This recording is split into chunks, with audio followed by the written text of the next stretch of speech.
Representing Van City through the combo. Real talk, real shit, keeping it a hundo. Wrestle with the facts, that's that. Covering the local artists. Like who be stepping up, putting in work, going the hardest. Hot takes and debates, hot cakes in your plate. Serve it fresh like your breakfast, cause man's got the methods and history of boxing and mysteries unlocking. British Columbia with no filtering the talking. And in this rainforest we got ample plants. Flourishing with life, it ain't happenstance. Tune in for the benefits like cash advances. You are now listening to Samp&Chance. Hey everybody, welcome back to another episode of Samp&Chance Boxing. You guys were probably thinking wrestling, but you know what? We've kind of flipped it around. We're going to start doing boxing first, and we're going to give you wrestling by the end of the week. That will give us, as I would say, Chance, opportunity to watch all the other shows to get more details, and we'd be better prepared for it. What do you think, man? How you doing? I think it's a good idea. Let's give it a shot, see how it plays out. Cool. Anyways, ladies and gentlemen, I'm Bobby Sampson. He is Mr. Chance Michaels, my man with the master plan. Chance, how are you, buddy? Feeling good yourself? Can't complain, man. Oilers are down 3-1. How are you feeling? I don't think they're going to pull through. Man, they've played so much hockey the last 2 years. They've been in the Stanley Cup Finals. It's a lot of hockey, a lot of bangs, a lot of bruises. McDavid's not 100%. I mean, the goal was controversial, but I have no problem with it. It was so close. It probably was a goal. It still comes down to the same. It comes to the same problem with me with this team, man. And you know, I mean, granted, my Habs are in a war. They're the probably best series of the playoffs. Oh yeah, is that in my opinion? I'm not being biased because they're my team, but just for the hockey, that's just an insane series, right? Yeah, I didn't. Who would have thought Montreal would have pushed it this way, right? I mean, against doing good. A lot of young talent. Considering how much Stanley Cup pedigree's on that Tampa team, it's just insane. But the problem with Edmonton, man, is really simple. It's just like I don't understand why they never addressed the goaltending issue. Well, they tried. Just Tristan Jarry was supposed to be good. He didn't really pan out. I mean, the defense is kind of lackluster. So, but it's been the case for the last 5 years, bro. That's the only thing that's held them back from a cup, in my opinion. And it's bad defense too, right? Our defense is not very strong. Bouchard's good offense, but he makes a lot of turnovers. Yeah. So. Well, you know what? Talking about defenses, talking about streaks and whatnot, we got one here, man. May 2nd, T-Mobile Arena in Las Vegas. David Benavidez takes over the Cinco de Mayo role. He is now the new king of Cinco de Mayo. Would you say that, or would you still say that belongs to Canelo? We'll see how well Canelo spot. We'll see how well this does on pay-per-view. We'll see how well. See how many people watch it. Then we'll tell. If it's not a big draw, then he's not the king of Cinco de Mayo. But he might be. We'll have to. I can't say. We'll have to see what happens here. The Latin fans come out in droves for this, right? So maybe it doesn't matter who is the representing Latino. They'll be there, right? So let's see what it does. But listen, Mexico versus Mexico in this fight. Well, I mean, David's American, but he's Mexican. Yeah. I mean, let's call it Mexico versus Mexico. You know, probably the biggest fight coming up this year so far. We still have a lot more fights coming our way, but right now this would be the biggest fight of the year, in my opinion. I'll say Nakatani and Inoue, but that's in Japan. But I think that fight's got the most hype. But I think that fight is more hyped over in Japan. This fight, Benavidez fight, is not as hyped in America. Again, I keep saying the same thing. We have so many other things we can do. Japan is all in for Nakatani and Inoue. They sold the Tokyo Dome, which holds more people than T-Mobile. So I would say that's the biggest fight of the year. But not as big. I can see that. I can see that on the world basis. Well, on the world basis, sure, but in North America, maybe this is it, right? But okay, listen, we got David Benavidez trying for 3-division world champion here. He's up at the cruiserweight level now, going for the WBA, WBO cruiserweight titles against Zurdo. How do you see this playing out, man? Well, Benavidez has got the youth, the power, the resilience. Zurdo's tough. He's only lost once, but I'm going to give the key advantage to both fighters here. But as always, we have to start with the odds, because if you don't know the odds, you don't know how the odds makers are seeing it. That gives you a good indication of who's who and what's what. Let's break it down right here. Benavidez is the clear favorite, -3 to 400, depending what book you go to. So $400 will pay you $100. Zurdo is +225 to 300, depending what book you use. So $100 for him will pay you 300 back. So Benavidez is a big favorite here. Basically, the line is saying Benavidez by UD or late stoppage. That's according to the sharps. Now, let me break down their advantages here. Benavidez, it's got the forward pressure and the power versus Zurdo's southpaw boxing experience. Benavidez has looked strong against southpaws. Zurdo will look to use his angles and movement. Age and size. Benavidez is younger. He's coming off a strong performance at 168. Now he's at 175. Zurdo has a natural cruiserweight experience, but is the older fighter, but he is bigger and maybe stronger. So I don't know what's going to happen, but yeah, I think Benavidez will wear him down, stop him probably round 10, round 11. Yeah, Zurdo's no joke, man. This is the toughest challenge I think Benavidez has faced. Well, look. Naturally bigger man. We have David Benavidez jumping up basically 25 pounds to get to the 200 limit. That's huge, right? That's not, welterweight to super welterweight, which is 5 to 7 pounds. This is 25-pound jump, right? Now, David's a big guy already. He probably walks around 225, 230 anyways. So, it's not too bad. I guess the one benefit is the weight cuts less. That will benefit him a little bit more if he has to weight cut at all. But when I look at this fight, David's path to victories, relentless pressure, and the punch volume, like you said before, like we've seen him. The volume this guy throws is insane. Like even in practice, right? We've seen it firsthand. Himself,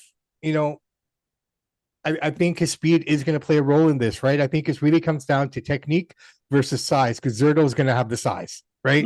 Yeah. I don't know. What do you think? Zurdo is going to walk in about 230 maybe at the end of the day when it's all said and done, right? Yeah. So, it's size versus skill. And I think David has that in volumes. He said it. It's age as well. He's a younger guy. 32 fights, undefeated against Zurdo's 48-1. So, we got a cracker here, man. This might be David's toughest challenge. Yeah, this is going to be a walk in the park. Another thing about David, he's never been hit as hard as Zurdo hits. The reason why I say that, usually the heavier you go up, there's more weight behind those punches. So I think that won't really affect David too much, but he hasn't been hit as hard as Zurdo hits, because obviously the higher up you go in weight, the harder the punches will be coming. Well, that's it. That's it. That piece of it too, right? When I look at hit harder.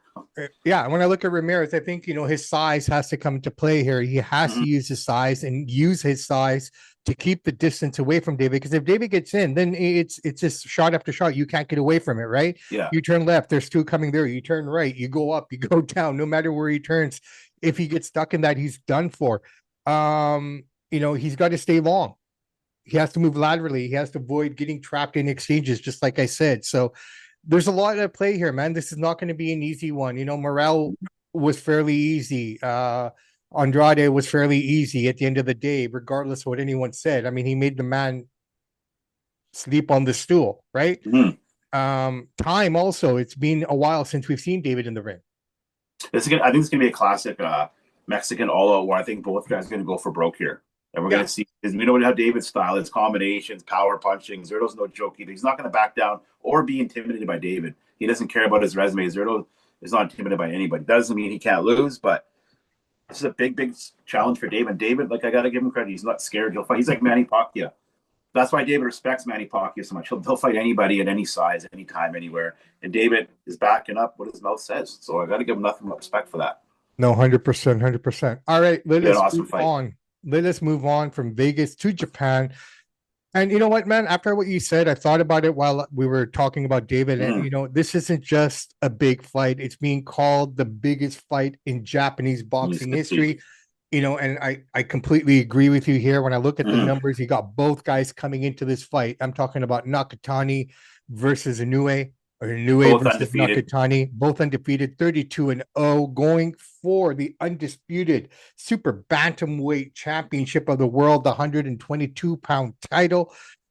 Wow, this is going to be sick, man. Tokyo Dome is huge and it's massive, so this is going to be a crazy, crazy fight. What do you got, Chance Michaels? I wrote this one next about 2 hours ago. I would give it here quickly live.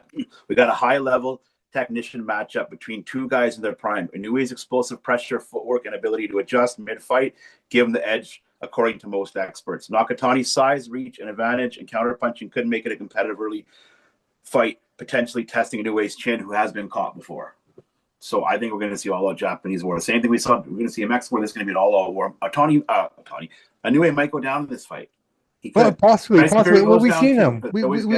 We've seen him go down. We know he can go down, right? We've seen it before. But he loves one more thing wars. before I pass to you. I got the advantages for both. Inoue's advantages: speed, power, combinations, body attack, and experience at this weight. And he's proven big. He's got the proven big fight pedigree. Nakatani's advantage: he's got the reach, he's got the timing. He is a southpaw. He's got weird angles, and he's very resilient. So we're in for a good fight. I edge to Inoue to win a split decision, maybe a UD. I don't think either one is going to be stopped fully here. Well, I mean, you hit the nail on the head. You hit the nail on the head there, Chance. I mean, Inoue, 4 division champion, undisputed king at 122. Nakatani coming in as a 3-division champion. The height reach edge Nakatani has at 5'8" against the 5'4", Inoue. Yeah. So there's something there as well. I think this is a classic matchup of precision destroyer versus rangy southpaw. You know what I mean? I mean, a lot of things can happen here. I think Inoue, for him, cut off the ring and close the distance and target the body early. He loves his body shots, right? So that's something he has to do. Nakatani uses length, jabs, and angles. I mean, Nakatani's awkward, so this is going to make it interesting. How does Inoue kind of, gauge that, being a southpaw and everything as well? Yeah. Biggest challenge for both these guys, maybe more so for Inoue, but Inoue's been in some serious wars as well. Yeah. Who do you think has had the easiest path to here, Nakatani or Inoue? Well, I think Nakatani's had a bit easier of a path, but neither one has had an easy path. But I would give the edge to Nakatani on that. Inoue, like I said, Inoue's been down a few times. He might go down again. You never know with him. His chin is I don't want to say questionable, but it can be cracked, and we've seen it. So Nakatani's going to be going for that chin. And the other thing with Inoue, he's been able to carry his power up to every division, so it's not diminishing; it's getting stronger with every jump that he makes. Right? I just look at Nakatani. Like I said, his best options are using his height, his length, to keep him at bay and try to keep him out of that range. It's gonna be interesting. I think this is gonna be a real war of attrition. And you know what? I think I'm on the same page with you here, brother. I didn't make my prediction for David. I'm gonna say David in the 10th, probably 9th or 10th round, he'll get the stoppage. In this fight, I believe, regardless of everything that we're saying, and the possibility, would you even call it an upset if Nakatani won, though? You know what I mean? Like a little bit, not a huge upset, but a slight upset. That being said, I still think Inoue pulls it out of the bag. I think his power is stronger. Nakatani or Inoue has proven that he can take shots at every weight class, right? Here's the thing. Can Nakatani handle the pressure? Can Nakatani handle the power that Inoue does have? I don't think he can over 12 rounds, which is why I believe that Inoue finishes this off again in 9 or 10 rounds, probably 10. Yeah, you could be right. I think I got Inoue by UD, but he could go down. He could finish Nakatani early, and Nakatani could finish Inoue because we've seen Inoue go down. So one of these times, keep going down. One of these times, you ain't going to get back up. Well, no, that's the thing. But I just feel that the advantage goes to Inoue for the fact, very simply, in my opinion, it's just we don't know if Nakatani can handle that power. He hasn't fought anyone yet to even come close to what Inoue puts out. Well, there's nobody like Inoue at that way. He's one of exactly. One. So this is what I'm saying. So will the jump in weight create an issue for Nakatani? Because this is the new weight for him. It's possible. Right. We're gonna find out. We're gonna find out. I'm looking forward to this one. This should be sick. Hello, princess. So let's move on to the co-main event in Vegas. We're jumping back here, and we are talking about Oscar Duarte versus Angel Ferrero. Oscar comes into this fight 32-1 with 23 KOs. Angel Ferrero comes in with 23-4-2 with 18 KOs. The younger man, Duarte, at 30, going up against the challenger Ferrero at the age of 32. Pretty close here, man. I mean, they're pretty similar in height. 5'9" for Duarte, 5'7". The reach is pretty much the same. Their knockout rates are pretty much the same, 78 and 76 respectively. Duarte comes in with the 71 reach to Angel's 70-inch reach. So this matchup is pretty even, man. What are you thinking? What are the odd makers saying? Well, Oscar's the favorite. He's a 2-1 favorite. Oscar's going to be very hungry for this fight because he got that Richard Hitchens fight was canceled early beginning of 2026. So this is a fight. Redemption. In the eliminator path to get him back up to the title shot. So he's going to be extra motivated because this is not for a title. This fight isn't as impactful as he would have been if he would have fought Hitchens. So we're going to see a motivated Oscar Duarte here. Angel's no joke either. But no, Oscar. I think Oscar's going to finish him like late round 7, round 8. He's a pressure fighter. He's strong. He did get knocked out round 8 against Ryan Garcia there back in December 2023 there, whatever that was, a couple years back. Other than that, he's been pretty solid. So I'm going to I think Oscar's going to finish him round 6, round 7. I think it's going to be quite a slugfest though, because Angel Ferrer is quite resilient. But I just don't think he can handle Duarte's volume and forward pressure. I think it's going to break him. You're talking about And, pressure, and also Duarte's faced higher level opponents too. Well, there you go. And that's all great points, man. You know, Duarte, he is a pressure fighter with heavy hands, right? Breaks opponents down after time. So he's a grinder. He'll just chop at you. Yep. And those middle to late rounds is where he gets his work done, right? So it's gonna be a really good fight too, man. I mean, yeah, it's gonna be really good. Quite a good fights this weekend.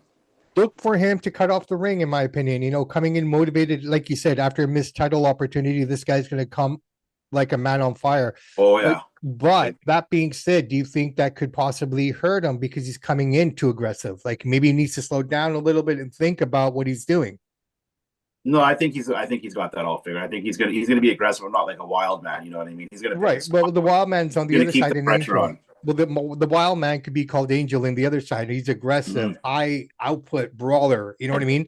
Loves firefights, right? So if Duarte comes in trying to prove a point like that, that could benefit Angel, in my opinion, right? Because that's his style. You're walking right into Angel's style. So he has to be tactful and smart. You know, I get it. You're upset. You want to prove a point, but you can't come out the way we were expecting him to against a guy who thrives on that. That's my point. Something I'm looking for here. But like you said, man, this is going to be a really, really interesting fight. Duarte, like you said, is the massive betting favorite.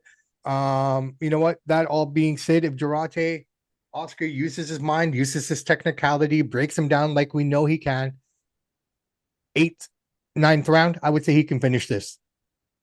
I think so too. Well, this is the first time in a while we've seen on the same weekend 2 top 10 pound for pound guys fighting, not in the same card, but Inoue and Benavidez. So it's been a while since we've had that, so it's a pretty big weekend of boxing here. And undercard fights are pretty good on both. No, I'm excited, man. Yeah, it looks great. It's fun. I mean, the only problem with the Japan fight, it's going to be so early in the morning.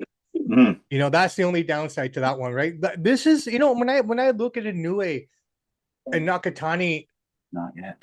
I don't know yet because we haven't seen it, but my theory is like this. I look at it, this is going to be possibly a modern day Hagler Hearns. You know, very well could be. You know, just in terms of the two guys, who knows what they're going to come out? Who knows what that energy is going to be, right? I mean, once you're in that Tokyo Dome, you come out, this and that, like emotions change. Everything changes at that point once all the people are in the stadium and everything. This is a battle for Japan, right? They're both in their prime. They're both in their prime. 32-0. Both undefeated, same record. You know, I mean, it just the similarities are just uncanny. And what I love about this. That's a good segue for the next interview I got coming up. There you go. So, you know, this is really good. I'm excited. I'm just excited to see a good fight. You know, we talk about fights. This is the fight. This is the fight people want to see. Oh yeah, and we're getting it, right? Yeah. So, you know, let's just sit back, relax, enjoy the show, go to bed early. Or, you know what, just set your alarm, wake up, grab a blanket and go to the couch and turn on the TV and fall asleep after it's done. You don't have to watch the undercard, but you don't want to miss this one. I think this is a must. If you like boxing, this is a must see. This is you wake up in the morning and you watch this fight. Yeah. Plain and simple. You know, if you have the means to, I get it. If you don't, but I just can't see this fight on replay. Just can't. No, this one's too special for that. There you go. All right. Those are the biggest fights coming up this weekend. I think we've covered Munguia's fighting too, but we won't break it down right now. But yeah, the Munguia fight should be all right too. He wants to kind of get back up in the title picture, so look for him to put on a good performance also. Yeah, I know Munguia. I think he has a lot to prove after his little run there. He was doing really well. He should have stopped while he was ahead. I think he fought too much that year personally. Could be. And it basically caught up with him, right? I mean, when the money's there, it's hard to turn it down, right? It's hard to turn it down, absolutely. But yeah, Armando Resendez versus Munguia is a good fight too. So yeah, this is all Mexican card here. Well, it's Cinco de Mayo, man. It's that time of usually on Cinco de Mayo. But Floyd used to be the king of Cinco de Mayo, but he'd have it wasn't just all Mexican card when Floyd is fighting, right? But no, Benavidez is trying to take that over. Then it went to Canelo. Now Benavidez is trying to make it his thing. But it's not his thing unless the numbers are good. So hopefully the numbers are good. Yeah, we'll find out. Let's see what David can do, man. Good luck to him, friend of the show. Wishing him the best. I mean, that's amazing. He's going. I mean, after this, what's next? Heavyweight? No, I think he'll hang around here for a bit. Hang out, but wouldn't it be cool to see him and Moses go? Yeah, that would be a good fight. That would be a good fight. And It's all about David's the money. young. Depends what the promoters want to put it up, who they want to put it up for, but Right, could right. be a good fight. And David's young. That's the thing. He's still young enough that he can still make that move up to heavyweight, man. I mean, it's not out of this realm, right? I mean, super middleweight to it was in the last what 4 years has it been or 3 years? 3 years. Something like that. Yeah. But when will too much be too much for him? Eventually, it might be too much for him. I mean, Usyk has done it. There's a few guys that have done it, but I mean, Usyk has got the footwork to get out of the way of those big guys. No, I get it. But David's got the height though that he can pull it off. He's a big guy generally, right? I mean, it's too big for super middleweight. Yeah. Right. He's now coming into his own, in my opinion. Like in terms of that, right? Like, I mean, you could say that for Roy from jumping up from super middleweight to heavyweight. He's a little guy. But he didn't hang out. He only beat up Ruiz and he went back down. I guess he didn't want to hang down there, right? I get what you're saying, but what I mean is just if a little man, I'm not saying that in any disrespectful way, can pull that off. A guy who's 6'2", 6'3", David's 6'2", right? Yeah. So I mean, he's the same height as Usyk. Yeah, he is, but he doesn't have the elusiveness of Usyk. Like for Holyfield and Usyk did it really well. They hung around and became champions. I don't know if David can hang out at heavyweight and become a champion up there. Maybe. I think he can now, considering the changing of the guard, right? Like some of those other names, I don't think he could have done anything with Tyson, with all due respect. I don't think he could have done anything with Joshua, right? Yeah. They would have walked all over him. Usyk will walk all over him. But when I look at the current crop of heavyweights that are there, outside of Moses Atama, the rest of them are all achievable. Well, Dubois will give him a good run for his money. Sorry, who? Daniel Dubois, Wardley did hold his own with David. I'm going to hold judgment on David Dubois till I see what he does against Wardley, honestly. You know what I mean? Like, I need to see some consistency from Dubois. So let's see where he goes. But yeah, potentially, yeah, you're probably, there could be something there. Money's right. He might fight heavyweight. I wouldn't rule it out. He's big enough to. He's big enough if he wants to, right? Yeah. But those guys that. All right, brother, man, we got all the fights in the book. Tell me what's happening in the world of boxing history, internationally and Canadian, if we have. All right, we're gonna go back to April 28th, 1967. Going way back. Yeah, way back here. This is just a quick one.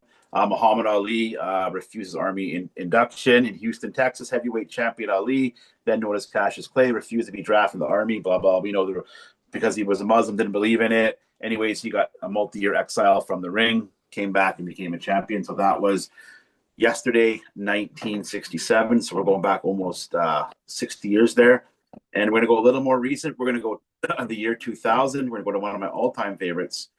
April 29th, today, year 2000, Arturo Thunder Gotti KO'd Eric Jakubowski in the second round at MSG. I put the picture up on X 26 years ago today. That's absolutely amazing, man. So we got some great fights happening this weekend. Really good fights. Right. We're going into this month of May where we're going to get a lot of good fights here. I believe we have the pyramid fights happening in Giza as well. Yeah, it's going to be fun. This month as well. That's going to be interesting. So we got a lot of stuff coming up. When it's quiet, it's quiet. When it gets busy in the world of boxing. This is going to be a fun weekend. I can't wait. Yeah. So check your local listings. I apologize. I don't have the times in front of me, but I can probably. Well, Benavidez will be fighting about 9:00. Well, no, that's Pacific and whatnot. That's easy. Yeah. I'm thinking of the Japanese. I think maybe get up at 4:30 in the morning if you're on the West Coast. Well, it all depends on the undercard fights up at Dago. But yeah, roughly 3-4 a.m. Well, I would say about 4 or 5 around there. Depends. But be safe. Get up at 4. And if you really want to watch it, get up at 4. And yeah, just tune in, man. I mean, it's going to be a fun night of boxing or early morning of boxing. So yeah, looking forward to it. So one time the UK guys have an advantage. They can watch Inoue at about noon their time, 11, 12 their time. It's one time they have an advantage. On the man, let them take the advantage whenever they can, right? Yeah, exactly. Oh, I just realized where you were. Yeah.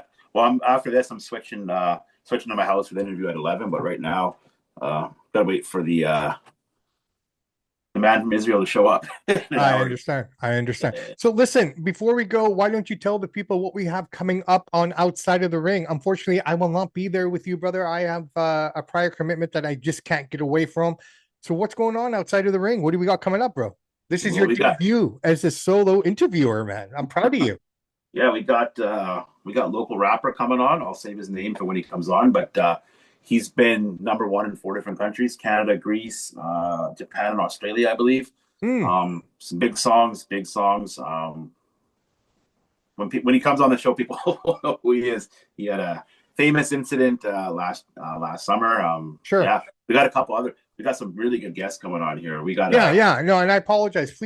Please. I'm gonna watch and I'm gonna ask. Make sure you say I apologize for not being there as much as I wanted to. But unfortunately, and we also have a I won't say his name. We also have a Vancouver historian coming on the show soon who writes great books. He's running for city councilor. He does about Vancouver nightclubs, Vancouver bands, the gang landscape in Vancouver. This guy does it all. He's coming on.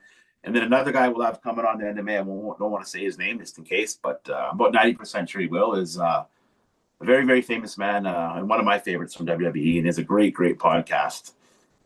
So yeah, we got some big things coming up here, man. Big month of May for us. Looking forward to it.